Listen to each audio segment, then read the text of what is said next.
ఈ రాత్రి సువార్త కూడిక ప్రకటించాలని ఆలోచన కలిగింది. అయితే 3 రోజులు మంచిగా ఉజ్జీవంగా మరి ఉపవాస కూడిక జరిగింది. ఈ రాత్రి దైవ సేవకులు మన మధ్యకు వచ్చారు. పాటలు పాడి దేవుని నామాన్ని మయంపరిచాము. ఇప్పటికే సమయం చాలా అయింది. మరి పాస్టర్ గారు మనకు వాక్యం చెబుతారు. అందరూ నిద్రపోయింది. నిద్రపోతారా? ముసుగులు ముందుకేసుకొని కళ్ళు కనపడకుండా ముఖం కనపడకుండా నిద్రపోండి. నిద్రపోతే మీరే నష్టపోతారు, మేమే నష్టపోం. చెప్పేది చెబుతానే ఉంటాం. కానీ నిద్రపోయిన వాళ్ళు తప్పకుండా వాక్యం వినకపోతే నష్టపోతారు. వాక్యం వింటే మేలు పొందుతారు. కాబట్టి వాక్యం వినండి. జీవ ప్రసంగికులు పాస్టర్ గారు ఎవరు కూడా నిద్రపోకుండా అటు ఇటు తిరగకుండా కూర్చొని వాక్యం విన్న దేవుని వాక్యం దేవుడు దీవించును కనుక ఆమె.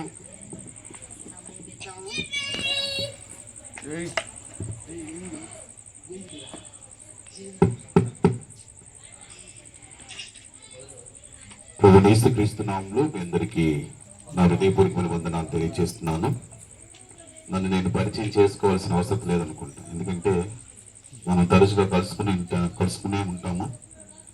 ఈ మధ్యకి తరచుగా వస్తూ దేవుని వాక్యాన్ని నా వంతుగా ప్రకటిస్తూనే ఉన్నాను. మరొకసారి ఈ అవకాశం ఇచ్చినటువంటి దేవునికి, మరి రిటర్న్ గారు పాస్టర్ గారికి, కుటుంబానికి, మీకు నా హృదయపూర్వకమైన వందనాలు తెలియజేస్తున్నాను. మంచిది, మనము సువార్త కూడికను ఏర్పాటు చేసుకున్నాం. సువార్త అనగా చెప్తారా? మరి సువార్త కూడికను ఏర్పాటు చేసుకున్నాం కాబట్టి సువార్త ప్రకటించేటప్పుడు సువార్త అంటే ఏంటో మనకు తెలియాలి. అవునా? ఏదైనా పని చేసేటప్పుడు ఖచ్చితంగా ఆ పనిని కూర్చున్నటువంటి అవగాహన, మనం ఇప్పుడు సపోజ్ ఒక బిర్యానీ వండుతున్నాం అనుకోండి, కొత్త వాళ్ళకి ఇస్తాం అవకాశం. లేదా మన ఇంటిలో ఒక ఫంక్షన్ పెట్టుకుంటున్నప్పుడు, ఎందుకంటే ఒక ఫంక్షన్ బాగా జరిగింది అంటే దానికి రుజువు ఏంటి? ఎప్పుడు చెబుతారు చెప్పండి? అది బాగా జరిగిన ఫంక్షన్ అంటే దేన్ని బట్టి చెబుతారు? తిన్న తిండిని బట్టి, వంటను బట్టి మాత్రమే ఫంక్షన్ బాగా. నువ్వు ఎంత పెద్ద డెకరేషన్ అని వేయి, ఎంత పెద్ద సౌండ్ సిస్టమ్ అని పెట్టు, ఎంత పెద్ద హంగులతో ఆర్పాటాలతో వచ్చాయి, కానీ తినే వంటకం దగ్గరికి వచ్చిన తర్వాత అది సరిగా లేకపోతే ఖచ్చితంగా ఇవన్నీ కూడా ఏమైపోతుంది చెప్పండి? వ్యర్థమైపోతుంది. అందుకని భక్తి జీవితంలో కూడా దేవుని వాక్యమైన ఆహారం చాలా ప్రాముఖ్యం.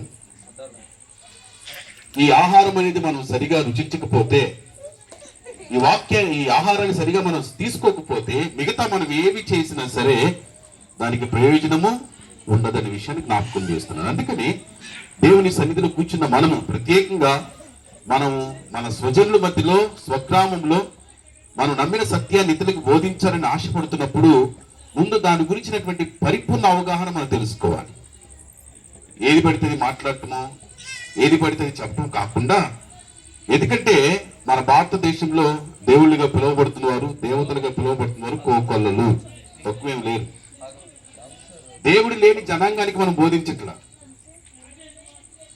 దేవుడు ఉన్న కోకొల్లలుగా ఉన్న జనాంగం మధ్యలో మనం నివసిస్తున్నాం. అలాంటప్పుడు యేసు క్రీస్తుని కూర్చున్నటువంటి సువార్తను ప్రకటించాలనుకున్నప్పుడు ఏం చేస్తాం చెప్పండి? ఏం చేయాలి? సులమితిని మిగతా చెలికత్తులు అడుగుతున్నారంట, ఏందమ్మా అస్తమాన నీ ప్రియుడి గురించి మాట్లాడుతుంటావు, నా ప్రియుడు ఈయన, ఇది నా ప్రియుడు, అది నా ప్రియుడు ఇది అంటావు, వేరు ప్రియుని కంటే నీ ప్రియుని యొక్క విశేషం ఏంటి అని మిగతా చెలికత్తులు అడుగుతున్నారంట. ఏంటి అస్తమానం నా ప్రియుడు అని మాట్లాడుతుంటావు, ఏంటి ప్రత్యేకత నీ ప్రియునికి? మిగతా ప్రియుల కంటే, మిగతా వారి కంటే ఏంటి ప్రత్యేకత? ఈరోజు సంఘంగా మన ప్రత్యేకతను మనం తెలుసుకోవాల్సిన వారమైనా. అందుకని అప్పుడు ఏమేమైంది చెప్పండి? ధవల వర్ణుడు రత్నవర్ణుడు నా ప్రియుడు, ధవల వర్ణుడు రత్నవర్ణుడు నా ప్రియుడు, అవని 10,000 అతి శ్రేష్ఠుండాతుండు, అవని 10,000 అతి శ్రేష్ఠుండాతుండు, ఎవరు ఆయన కిలాలో సమాన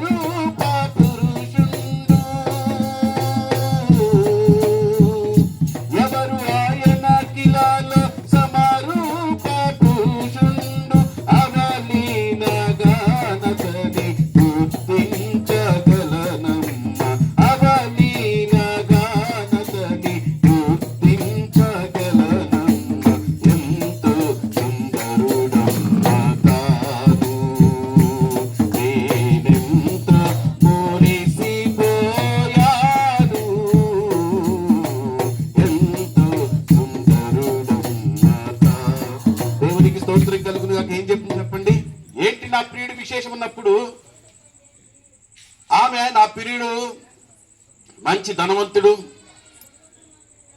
లేకపోతే గొప్ప రాజ్యాధికారం కలిగిన వాడు, లేకపోతే గొప్ప లేకపోతే రకరకాల భౌతిక సంబంధ విషయాల గురించి మాట్లాడట్లేదు, కానీ తన సౌందర్యాన్ని, తనకున్న గుణలక్షణాల గురించి మాట్లాడుతుంది. ఈరోజు దేవుని పిల్లలుగా, సత్యాన్ని ఎరిగిన వారంగా, సత్య దేవుని ఆరాధికులంగా, నిజ దేవుణ్ణి ఆరాధిస్తున్న వారంగా, పూజిస్తున్న వారంగా మిగతా వారికి ఈ సత్యాన్ని తెలియచేయాలనుకున్నప్పుడు ఈ సత్యదేవుని యొక్క పరిపూర్ణ అవగాహన మనకు కలిగి ఉండాలి. అర్థమైందా? చాలాసార్లు మనం యేసయ్యని పరిచయం చేసే విధానం ఏంటంటే బాధ కలుగుతూ ఉంటుంది. యేసయ్యని పరిచయం చేసే విధానం మనకు బాధ కలుగుతూ ఉంటుంది. యేసయ్యని గురించి మనం చెప్పే విధానం బాధ కలుగుతూ ఉంటుంది. కేవలం యేసుని చాలా మందికి ఒక డాక్టర్ గానే మనం పరిచయం చేస్తూ ఉన్నాం. ఏమైనా చెప్పండి, మీకేమైనా రోగాలు ఉన్నాయా? యేసు దగ్గరికి రండి, ఆయన ఏం చేస్తారు మిమ్మల్ని అంటే కేవలం కొంతమందికి మనం పరిచయం చేసే విధానం ఏంటంటే డాక్టర్ గారిని పరిచయం చేస్తుంటాం. తర్వాత కొంతమందికి ఒక బ్యాంక్ లాగా పరిచయం చేస్తుంటాం. మీకు అప్పులు ఉన్నాయా, ఆర్థిక సమస్యలు ఉన్నాయా, ఇబ్బందులు ఉన్నాయా, ఇరకట్టాలు ఉన్నాయా అని చెప్పి యేసు క్రీస్తు దగ్గరికి రండి, మీకున్నటువంటి అప్పులన్నీ కూడా తీరిపోతాయి అని మనం చెప్తూ ఉంటాం. అలాగే కొంతమందికి రకరకాల సమస్యల గురించి అంటే ఒక లాయర్ లాగానో ఒక కౌన్సిలర్ లాగానో మనం చెప్తూ ఉంటాం. కానీ ఈ రాత్రికాల సమయంలో యేసును కూర్చున్నటువంటి సందేశం, సంపూర్ణ సందేశం అనేది ఖచ్చితంగా మనకు తెలియచేయాలి. యేసు ఎవరని మనం నమ్ముతున్నాం, నమ్మిన దాన్ని ఇతరులకు ఏమని మనం ప్రకటన చేస్తున్నాం అనే దాని గురించి మనం ఆలోచించాలి. ఒక విషయం చదువుదామా? ఆదిమ సంఘంను ఒకసారి మనం జ్ఞాపకం చేసుకుని సంఘం యొక్క బాధ్యతను మనం తెలుసుకోవాలి. వారు యేసును నమ్మిన విధానము, అలాగే ఆ నమ్మిన సత్యాన్ని ఇతరులకు ఏ విధంగా పరిచయం చేశారనే విధానాన్ని ఒకసారి మనకు గ్రహిద్దాం. అపోస్తుల కార్యగ్రంథము 1వ అధ్యాయము, అపోస్తుల కార్యగ్రంథము 1వ అధ్యాయం 8వ వచనం చదవండి. 8-9 వచనాల నుంచి. అయినను పరిశుద్ధాత్మ మీ మీదకి వచ్చినప్పుడు మీరు శక్తి నొందెదరు గనుక మీరు యెరూషలేములోను యూదయ సమరయ దేశముల ఎంతంతటను భూదిగంతముల వరకును. అమ్మా చెప్పండి, ఇప్పుడు మన ప్రాముఖ్యత ఏంటి? సంఘం యొక్క ప్రాముఖ్యమైన పని సాక్ష్యం ఇవ్వటమే. ఎవరి గురించి సాక్ష్యం ఇవ్వాలి? నాకు సాక్షులై ఉండేదన్న. నాకంటే ఎవరికి?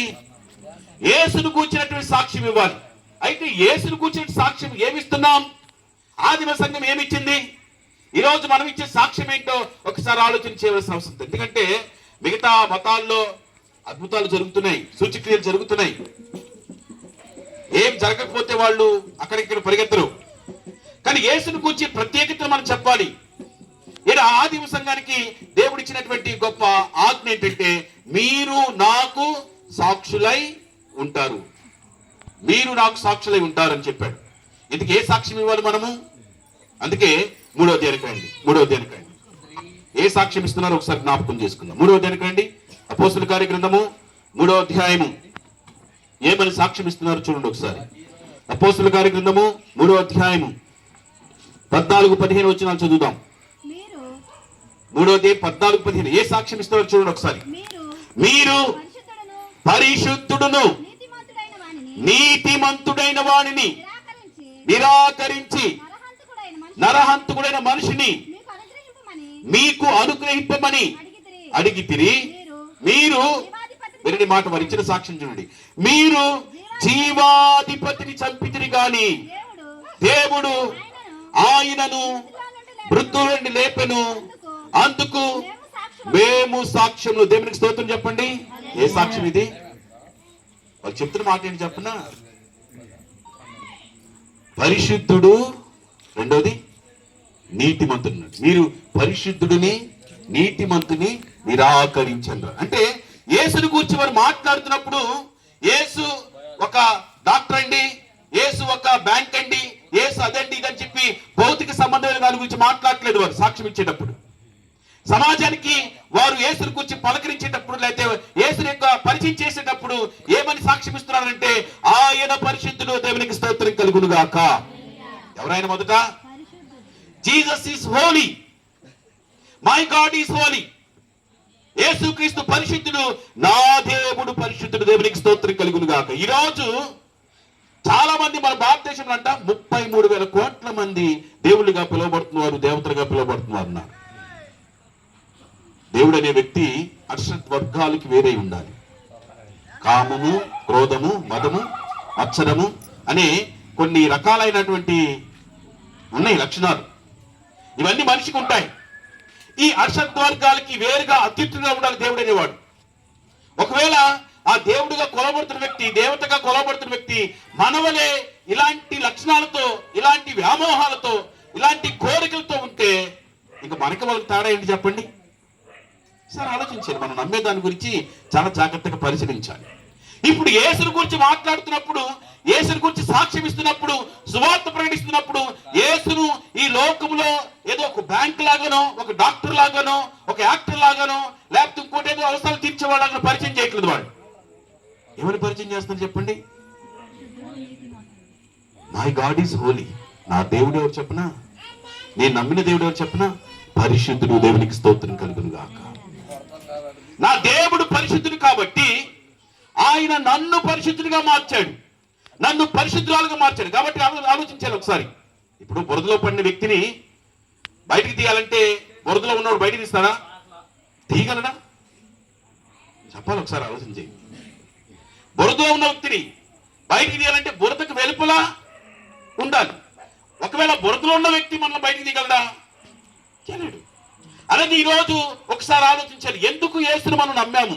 యేసుని గురించి ఎందుకు మనం ప్రకటిస్తున్నామంటే, సంగమా, యేసుక్రీస్తు బిడ్డ, కుమారుడా, కుమార్తె, మొదటి నువ్వు తెలుసుకోవాలి ఆయన ఎవరు నువ్వు తెలుసుకోవాలి.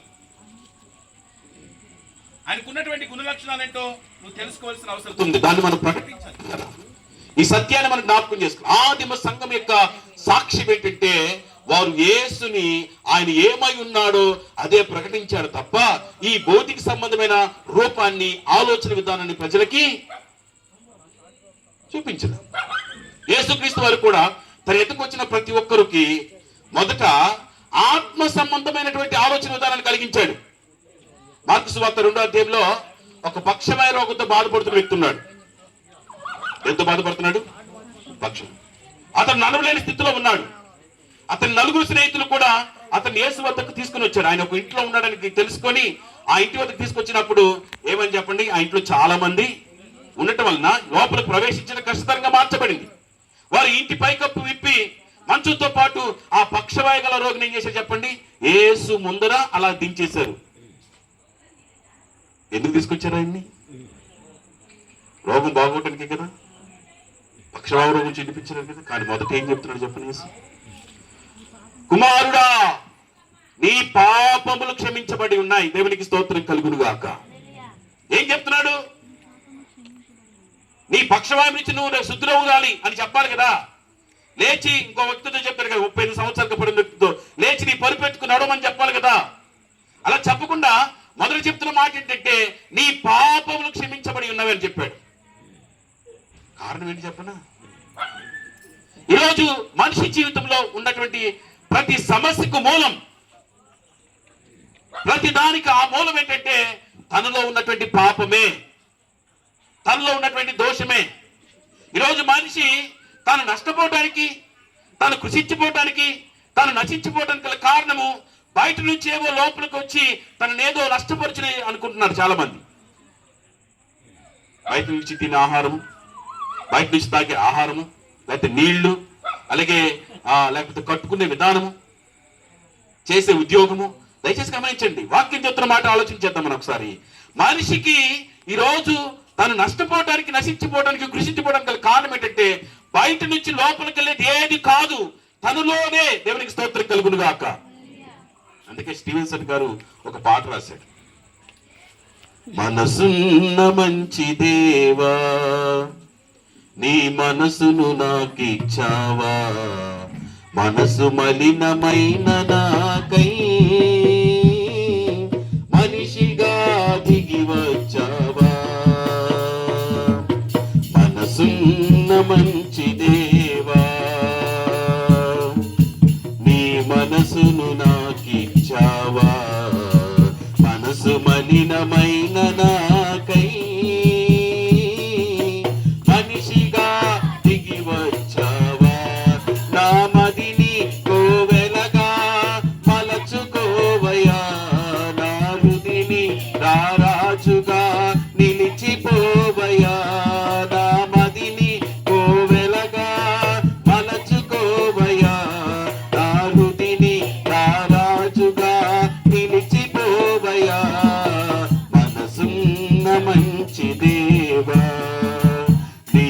మనసును నాకిచ్చావా, మనసు మలినమైన నాకై మనిషిగా దిగి వచ్చావా. హృదయము వ్యాధితో నిండిన కపట కేంద్రము, దానిని గ్రహించుదా ఎవరి సాధ్యము. హృదయము వ్యాధితో నిండిన కపట కేంద్రము, దానిని గ్రహించుదా ఎవరి సాధ్యము.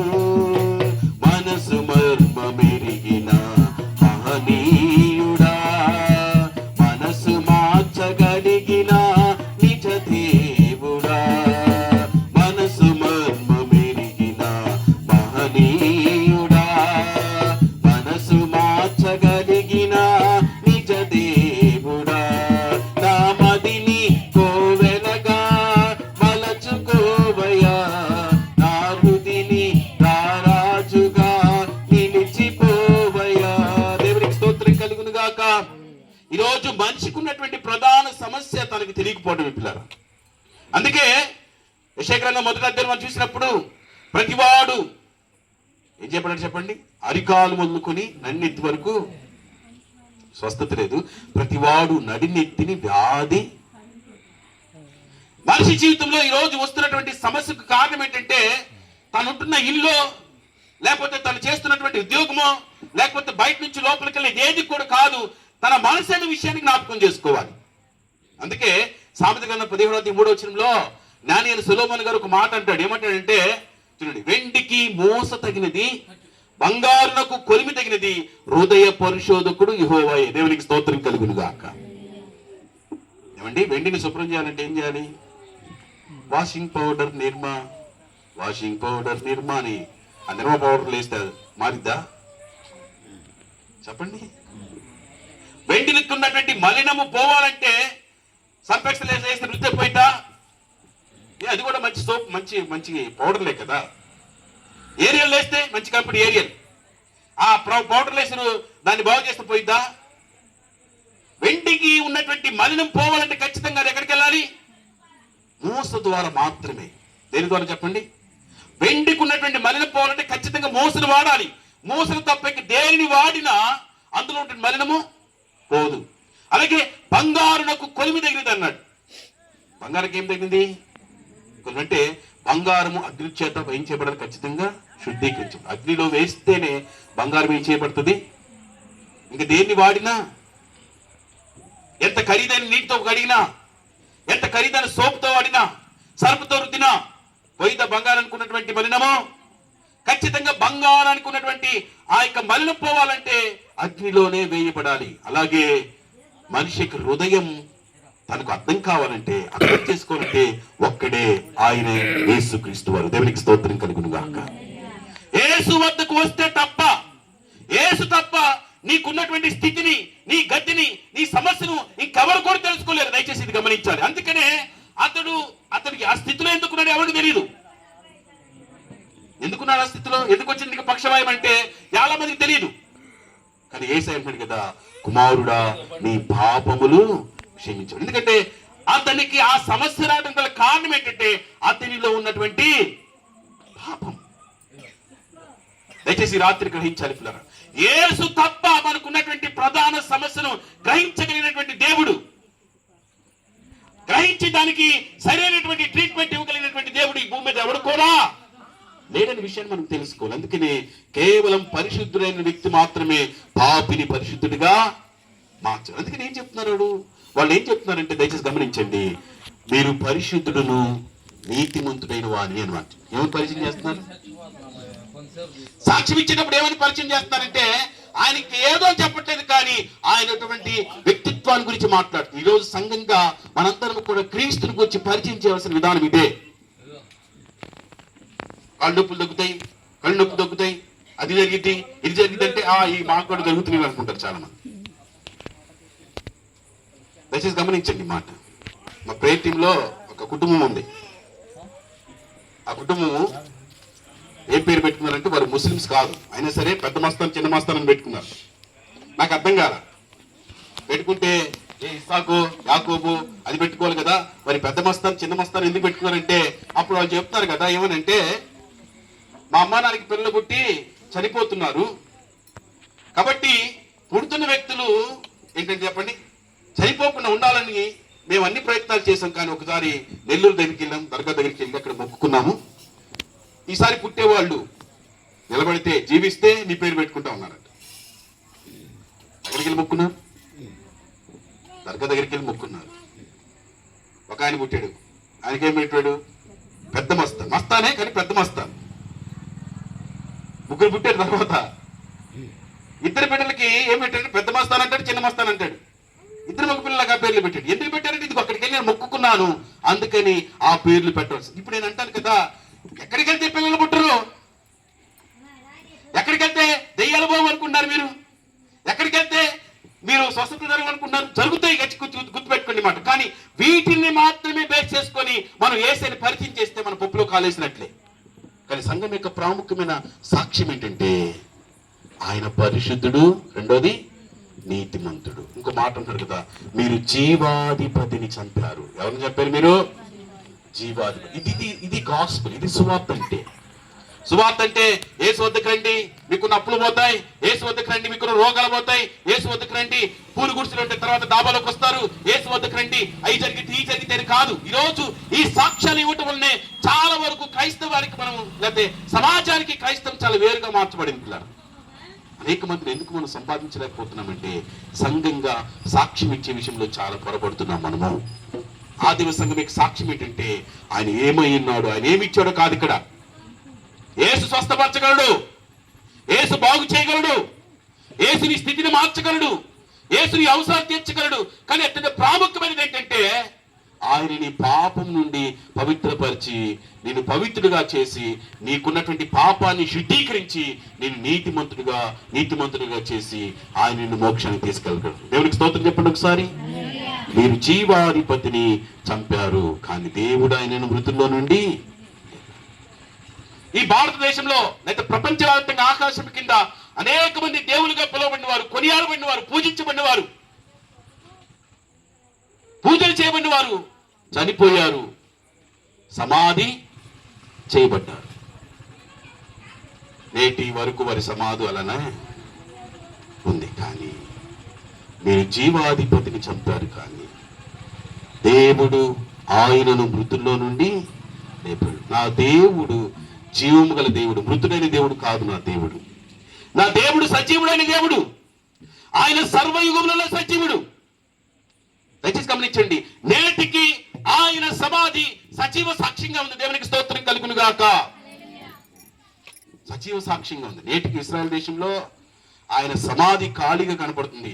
మిగతా దేవుళ్ళుగా పిలువబడిన వారు, దేవతలుగా పిలువబడిన వారు ఎవరి సమాధులు కూడా అలా ఖాళీగా ఉన్నాయా?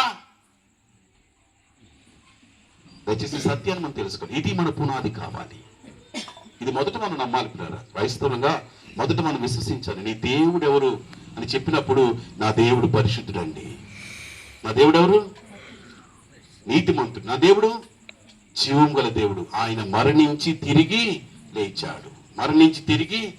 ఏంటి రుజువు? దానికి సాక్ష్యము ఎవరు? మీరు జీవాధిపతిని చంపారు కానీ దేవుడు ఆయనను మృతుల్లో నుంచి లేపాడు. దీనికి మేము ఎవరంటే సాక్షులు? దీనికి మేము సాక్షులము. నేను సాక్షిని, నీవు సాక్షివి. కాబట్టి నా జీవితం మారిపోయింది. దేవునికి స్తోత్రం కలుగును గాక. అర్థమవుతుంది మాట? మనందరికీ తెలుసు. యోహాను సువార్త 4వ అధ్యాయంలో సమరయ స్త్రీ గురించి మనందరం బాగా విన్నాం. నేను ఎప్పుడు కూడా ఒక ప్రశ్న వేస్తుంటాను. సమరయ స్త్రీ జీవితం కంటే భ్రష్టమైన జీవితం ఇక్కడ మనలో ఎవరికి ఉంది? ఎవరికైనా ఉందా చెప్పండి. ఆమె ఎంతమందిని మార్చిందంటే భర్తలుగా? బైబిల్ ఆమెను వ్యభిచారం చెప్పట్లేదు కానీ ఆమె భర్తలను మార్చిందని చెప్తుంది. ఇప్పుడున్నవాడు కూడా దాదాపు 6 భర్తలు మార్చింది. ఇప్పుడు అలాంటి జీవితం ఎక్కడ ఎవరికైనా ఉందా? ఎవరికి లేదు. కానీ ఆమె యేసు క్రీస్తుకి ఎంత గొప్ప సాక్షిగా నిలబడిందో మీరు ఆలోచించేయండి. ఏమి సాక్ష్యం ఇచ్చింది ఆమె? ఏమని యేసుని గురించి పరిచయం చేసింది? కొండ తీసుకెళ్ళింది. కొండలు నీళ్ళు వచ్చాయి. అసలు కొండ తీసుకుని కాడి చేతి ఇంటికి వచ్చింది. ఏమి లాభం పొందింది భౌతికంగానే? చెప్పండి, ఏమి లాభం పొందింది? ఏమి లాభం పొందల, కొండ పగలు కొట్టుకుంది వచ్చి. కానీ అంతకన్నా జీవ జల ఊట అయినటువంటి దేవునిని తెలుసుకుంది. దేవునికి స్తోత్రం కలుగును గాక. ఏం చెప్తుంది ఇక్కడ అనంటే గుర్తుపెట్టుకోండి, జీవిత సాక్ష్యము, మారిన జీవిత సాక్ష్యము. ఇది క్రీస్తుని సజీవుడిగా కనపరిచింది. దేవునికి స్తోత్రం. ఆమె ఎలాంటిదో గ్రామంలో వాళ్ళందరికీ తెలుసు. ఎలాంటి జీవితాన్ని జీవిస్తున్న గ్రామంలో వాళ్ళందరికీ తెలుసు.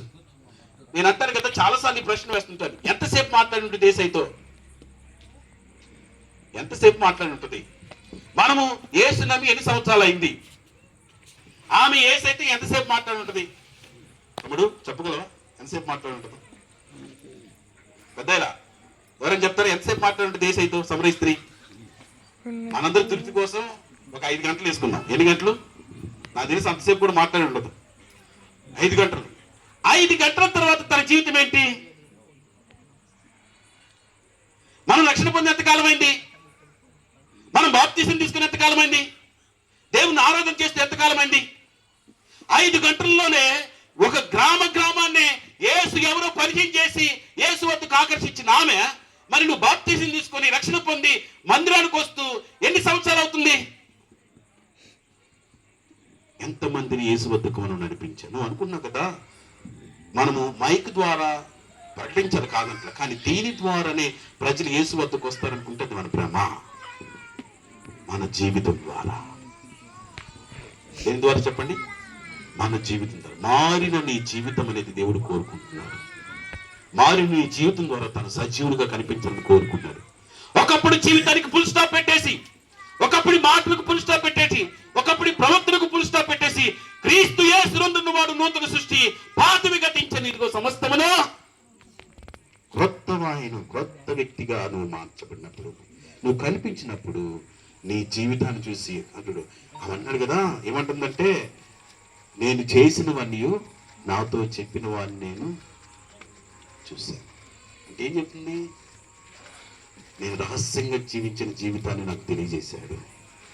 నా పరిస్థితిని బట్టి, నా స్థితిని బట్టి, నా గతిని బట్టి అప్పటి వరకు నేను చేస్తున్న జీవితం అంతా కూడా కరెక్టే అనుకున్నాను, సరైనది అనుకున్నాను. కానీ ఆయన దగ్గరకు వచ్చిన తర్వాత నాకు అర్థమైంది, ఇది సరైనది కాదు, ఇది పాపం అని తెలిసింది, ఇది దోషం అని తెలిసింది. నేను చేసినవన్నీ నాతో చెప్పిన వాడిని నేను చూశాను. ఈయన ఎవరు చెప్పండి? ఎవరైనా మెస్సయ్య కాడా, దేవుని పంపిన వ్యక్తి కదా, ఈయన కదా అని చెప్పి అనేక మందికి సాక్ష్యం ఇచ్చిన నా ప్రియమైన వాళ్ళారా, రాత్రి కాల సమయంలో మనందరం కూడా లోకానికి వెలుగుగా ఉండాలని ప్రభు కోరుకుంటున్నాడు. వెలుగంటే ఏంటి? ఇక్కడ ఆయనను ప్రత్యక్షపరచటమే, ఆయనను కనపరచటమే, ఆయనే ఆధ్యాత్మిక జీవితం అనే వెలుగని విషయాన్ని ప్రజలకు తెలియచేయటమే దేవుడు మన నుంచి కోరుకుంటున్నాడు. అక్కడ రాయబడిన మాట అద్భుతంగా ఉంటుంది. చూడండి ఏమంటారంటే, ఏమంటారు చెప్పండి అక్కడ, ఇప్పుడు నీవు చెప్పిన మాటను బట్టి కాక మా మటుకు మేము విని గ్రహించి ఈయన నిజంగా లోకరక్షకుడని నమ్ముచున్నాము. దేవునికి స్తోత్రం కలుగును గాక. నిన్ను వాడుకోవడానికి దేవుడు ఇష్టపడుతున్నాడు. నీ జీవితం ద్వారా, నీ ద్వారా దేవుడు మిగతా వారందరినీ కూడా ఆకర్షించడానికి ఇష్టపడుతున్నాడు. కాబట్టి మనము మన జీవితాన్ని స్వార్థగా మార్చి, ఏం చేయాలి చెప్పండి? స్వార్థగా మార్చి యేసు మన జీవితాన్ని ఎంత మార్చాడో, నేను మరలా చెప్తున్నాను, బాహ్య సంబంధమైన నీ పరిస్థితులను బట్టి ఎవడు మారడు. ఒకప్పుడు పూరి గుడిసెలో ఉండే కాబట్టి డాబాలోకి వస్తే ఇప్పుడు ఎవడు మారడు. ఒకప్పుడు నీకు ఒక గ్రాము కూడా బంగారం లేదు, ఇప్పుడు ఒంటి నిండా బంగారం వేసుకున్నంత మాత్రం ఎవరు మారడు. దేన్ని బట్టి మారతారు చెప్పనా? మారిన మన ప్రవర్తన, మారిన మన జీవన విధానాన్ని బట్టి ఖచ్చితంగా ఇతరులు ప్రభావితం అవుతారు. దేవునికి స్తోత్రం కలుగును గాక.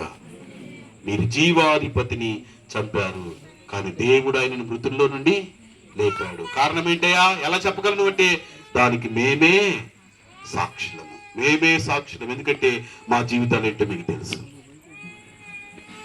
మా బ్రతుకులు ఏంటో మీకు తెలుసు. ఒకప్పుడు యేసు ఎవరో ఎరగరని 3 సార్లు అబద్ధం ఆడాడు. ఇదే పేతురు భయపడ్డాడు, దాక్కున్నాడు. కానీ అదే పేతురు ఇప్పుడు అంటాడు కదా, ఆయన పరిశుద్ధుడు, ఆయన నీతిమంతుడు, ఆయన జీవము గల దేవుడు. దానికి కారణం ఏంటి చెప్పనా? నేనే సాక్ష్యం, నేనే సాక్ష్యము.